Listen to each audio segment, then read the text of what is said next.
Captain James Reed stared at the distress beacon's pulsing signal on the main view screen of the Alliance vessel Resilient.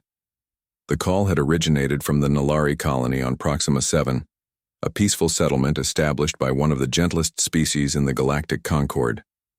"Analysis?" James asked, turning to his first officer.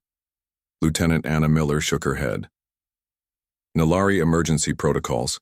Their colony is under attack by unknown forces. The message was sent 3 days ago." The bridge fell silent.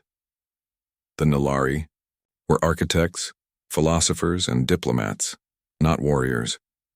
Their homeworld was a paradise of moderate temperatures and gentle weather. They had never evolved to fight. "How long until we reach them?" James asked. 17 hours at maximum burn," replied the pilot, Tom Wilson. "But Captain, we're the only human ship within range." That was the problem.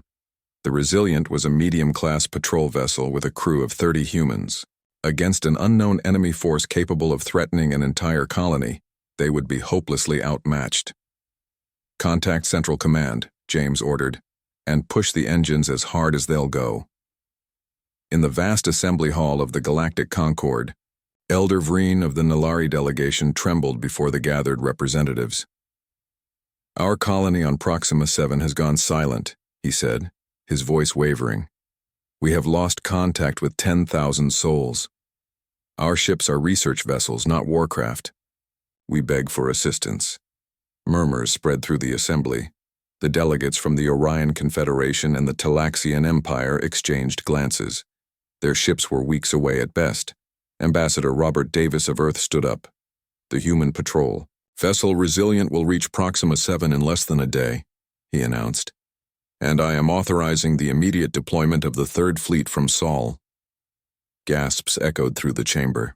The human Third Fleet was notorious throughout the galaxy. A collection of military vessels crewed by beings from a planet classified as a death world, where even the atmosphere could kill most galactic species. "Ambassador Davis," spoke the Zoltan. "Representative, is such force necessary? Perhaps a diplomatic mission?" "With respect," Robert interrupted. "Diplomacy works when both sides are willing to talk. The Nalari sent a distress call 3 days ago and have since gone silent. That's not the behavior of an enemy interested in dialogue." Elder Vreen's eyes widened. "But Ambassador, your warriors are formidable. They might save your people," Robert said firmly. "Humans don't take half measures when lives are at stake."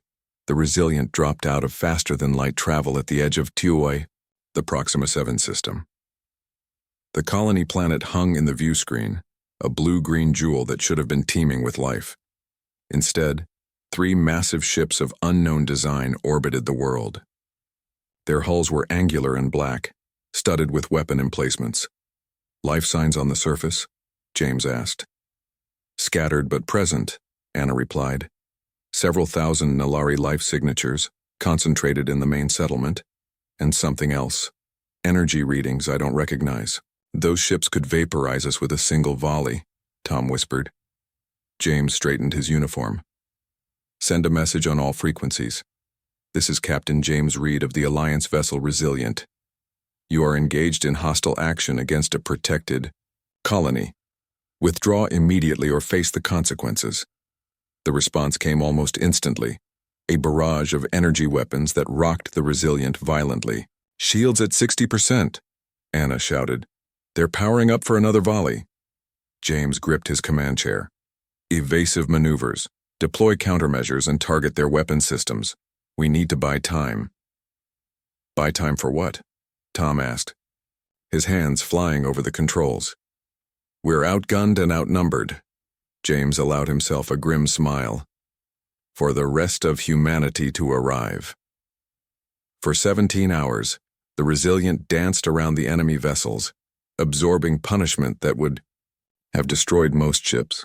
The human crew worked in shifts, patching systems, redistributing power, and fighting with the desperate ingenuity that had kept their ancestors alive on Earth for millennia.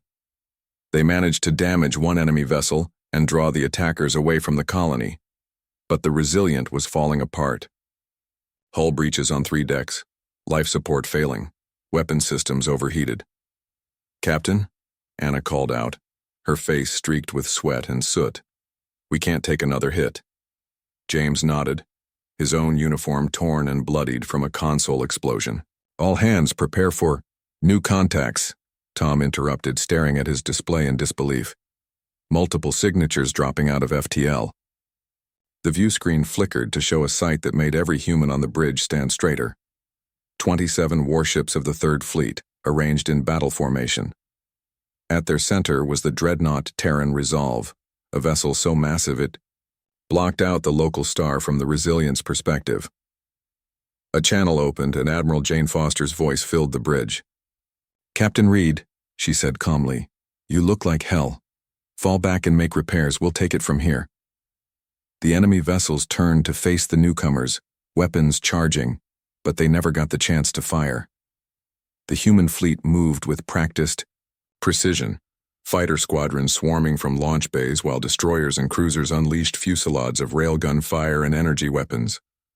In 8 minutes, it was over.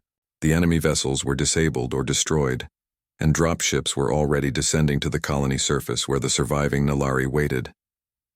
1 month later, Elder Vreen stood again before the Galactic Concord. This time, he did not tremble. "The beings who attacked us called themselves the Void Dominion," he reported. "They believed our pacifism made us easy prey. They did not account for our alliance with humans." He turned to where Ambassador Roberts sat. "The humans of Earth evolved on a world that tried to kill them every day. They faced predators, natural disasters, and illnesses that would exterminate gentler species. This forged them into warriors, but also into protectors." Vreen bowed deeply. "When we called, they came, not just to fight but to save." Robert nodded in acknowledgement as murmurs of newfound respect filled the chamber. The message spread quickly throughout the galaxy. Beware of humans, yes, but far worse was to threaten those under their protection. For while other species might flee from danger, these Deathworlders would always answer the call to battle, and they would always win.